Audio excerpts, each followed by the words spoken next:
चील राजा के बेटे के दांत में दर्द शुरू हो जाता है। सिपाही जल्दी से बुलबुल को बुलाओ। सिपाही जाता है और बुलबुल को बुलाकर ले आता है। बुलबुल डॉक्टर राजा के बेटे को चेक करती है। राजा जी, ज्यादा मीठा खाने से आपके बेटे का दांत खराब हो गया है, इसका दांत निकालना पड़ेगा। ये सुनकर चील राजा बहुत दुखी हो जाता है। मेरे बेटे को दर्द से मुक्ति मिल जाए, बुलबुल डॉक्टर आप दांत निकाल दें। वही दिन था जब चील राजा को मीठे से नफरत हो गई। सिपाही जाओ पूरे जंगल में ऐलान करवा दो कि आज के बाद कोई भी पक्षी मीठा नहीं खाएगा। मुझे मीठे से नफरत हो गई है, ना ही कोई पक्षी मेरे सामने मीठे का नाम लेगा। सिपाही जाता है। सुनो सुनो जंगल के पक्षियों सुनो, राजा जी का आदेश है, कोई भी पक्षी मीठा नहीं खाएगा। अगर कोई पक्षी मीठा खाते हुए पकड़ा गया तो राजा जी उसे कड़ी सजा देंगे। सुनो सुनो, ये कैसा आदेश है राजा जी का? अगर मीठा नहीं खाएंगे तो क्या हम सब मिर्ची खाएंगे? राजा जी ने ठीक ही कहा है, सब मिर्ची खाओ, सब मिर्ची खाओ, मीठा छोड़ दो, सब मिर्ची खाओ। रानो चिड़िया ने अपने घर में मीठी खीर बनाई हुई थी। गौरी कव्वी भागी भागी रानो चिड़िया के पास आती है। रानो रानो रानो चिड़िया, सुना है राजा का आदेश आया है कि कोई भी जंगल में मीठा नहीं खाएगा। मीठे के बिना तो जिंदगी में रौनक ही नहीं। अगर कोई मीठा खाते हुए पकड़ा गया तो राजा जी उसे सजा देंगे। मैंने तो आज ही मीठी खीर बनाई थी, अब मैं खीर का क्या करूं? लाओ मैं ये खीर नदी में बहाती हूँ। ठीक है, राजा जी की सजा से तो अच्छा है कि हम मीठा खाना ही छोड़ दें। गौरी कव्वी रानो चिड़िया से मीठी खीर लेती है और गुफा में चली जाती है। गौरी कव्वी गुफा में छुपकर सारी मीठी खीर खा लेती है और इधर उधर देखकर गुफा से निकलकर भाग जाती है। कबूतर पेड़ पर बैठा मीठा फल खाने ही वाला था कि गौरी कव्वी वहाँ आ जाती है।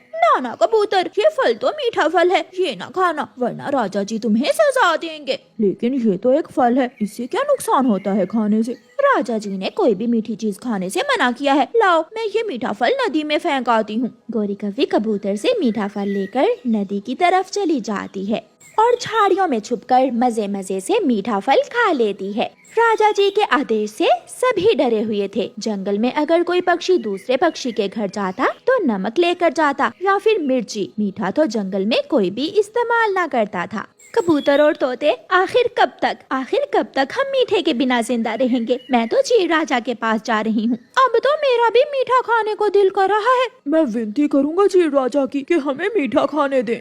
चिड़िया, कबूतर और तोता सब इकट्ठे होकर चील राजा के पास जाते हैं। राजा जी हमें इजाजत दें, हम मीठा खाए बिना नहीं रह सकते, हमें मीठा खाने दें। अब तो नमक और मिर्ची खा खा कर मैं उकता गया हूँ। मेरी चोंच में जलन होने लगी है। सुबह मिर्ची, शाम मिर्ची, रात मिर्ची, मैं भी मीठा खाऊंगा। तुम सब मेरे आदेश को नहीं मानते क्या? सिपाही इन सबको जेल में डाल दो। सिपाही चिड़िया, कबूतर और तोते को जेल में डाल देता है। हम जेल में रह लेंगे, लेकिन जब तक राजा जी हमें मीठा खाने की इजाजत नहीं देंगे हम यहाँ से नहीं जाने वाले।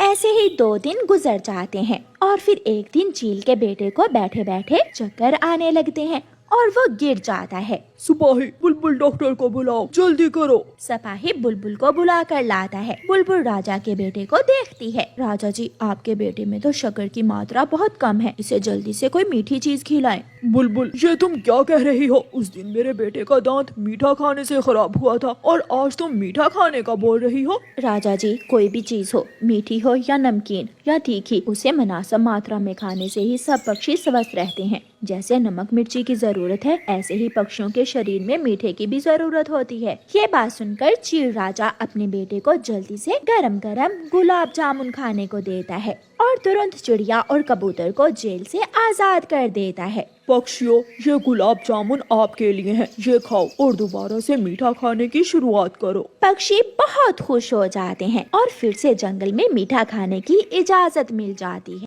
गरीब चिड़िया अपनी बेटी का पालन पोषण करने के लिए दूसरों के घरों में झाड़ू पोछे का काम किया करती थी और जब भी जंगल में कोई त्योहार होता तो उस त्योहार के हिसाब से वो अपने घर के बाहर स्टॉल लगा लिया करती थी। उन दिनों रक्षाबंधन थी। चिड़िया अपने काम से फारुक होकर अपने घर के पास रेहड़ी लगाए राखियाँ बेच रही थी। राखी ले लो राखी, साही मिठू एक राखी ले लो ना, मेरा भला हो जाएगा। चिड़िया मुझे राखी की जरूरत तो नहीं है, मगर तुम कहती हो तो ले लेता हूँ। मिठू तोता एक राखी ले लेता है। मम्मा कितनी राखियाँ बिकी हैं? कहाँ बेटी, एक राखी ही बिकी है आज तो। अगर ये राखियाँ भी ना बिकी तो कैसे चलेगा सब। दूसरे दिन जब मम्मा चिड़िया गौरी कव्वी के घर काम करने जाती है तो गुड़िया सोचती है, मम्मा के आने तक आज मैं रेहड़ी लेकर राखियाँ बेचने चली जाती हूँ। हो सकता है राखियाँ बिक जाएं और मम्मा खुश हो जाएं। गुड़िया राखियाँ लेकर बेचने चली जाती है। राखी लो राखी, राखी लो राखी। एक शरारती छोटा कौवा गुड़िया को जाते हुए देखता है और गुड़िया के पास जाता है। छोटी चिड़िया, वहाँ पेड़ के पीछे तुम्हारी मम्मा बैठी हुई है, वो तुम्हें बुला रही है। कहाँ है, मैं देखती हूँ। गुड़िया पेड़ के पीछे जाती है तो जग्गू कौवा गुड़िया की सारी राखियाँ उठाकर भाग जाता है।